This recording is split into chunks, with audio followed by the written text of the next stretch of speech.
السلام علیکم پاکستان اے are information میں ایک بار پھر تمام دوستوں کو خوش آمدید۔ جاؤ جو مرضی کرو، پی سی بی نے کرکٹ ٹیم مینجمنٹ کو کھلی چھٹی دے دی۔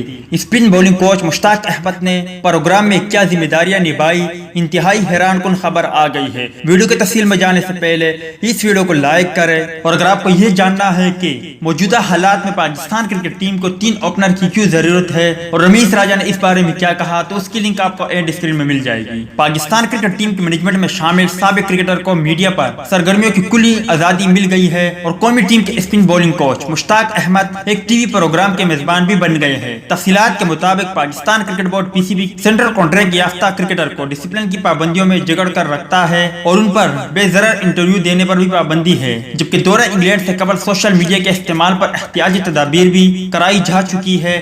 لیکن دوسری جانب مینجمنٹ میں شامل سابق کرکٹر کو کلی آزادی حاصل ہے۔ دورہ انگلینڈ کے لیے اسپن بولنگ کوچ مقرر کیے جانے والے مشتاق احمد ایک ٹی وی شو کے میزبان بن گئے، جنہوں نے حال ہی میں محمد حفیظ اور محمد عامر کے انٹرویوز کیے۔ محمد عامر سینٹرل کانٹریکٹ پانے والوں کی فہرست سے باہر ہے، جبکہ بچے کی پیدائش کے پیش نظر دورہ انگلینڈ سے بھی معذرت کر رکھی ہے، جنہوں نے انٹرویو میں ہلکے پھلکے انداز میں سابق کرکٹر مشتاق احمد کے سوالات کے جوابات دیے۔ دوسری جانب بولنگ کوچ وقار یونس کے متواتر بھارتی میڈیا پر انٹرویوز آ رہے ہیں، اور اس دوران انہوں نے بھارتی ٹیم اور کرکٹر کی کھل کر تعریفیں بھی کی ہے۔ سوشل میڈیا پر صارفین کی جانب سے سوالات بھی اٹھائے گئے ہیں کہ بھارت کے سابق کرکٹر پاکستان ٹیم اور کھلاڑیوں کی تعریفیں کرتے ہوئے بخل سے کام لیتے ہیں۔ وقار یونس قومی ٹیم کے کوچ ہونے کے باوجود بھارتی میڈیا کو مرچ مسالہ فراہم کرنے کا ذریعہ بن رہے ہیں۔ سکلین مشتاق کا بھی اپنا یوٹیوب چینل ہے، جس پر وقتاً فوقتاً ویڈیو اپلوڈ کرتے رہتے ہیں۔ تو دوستو، یہ تھی پاکستان کرکٹ ٹیم مینجمنٹ کے حوالے سے کچھ اپڈیٹ۔ ویڈیو اچھی لگی ہو تو لائک کریں، بری لگی ہو تو ڈس لائک کریں۔ ملتے ہیں کسی نیکسٹ ویڈیو میں، تب تک کے لیے اجازت دیجیے۔ اللہ حافظ۔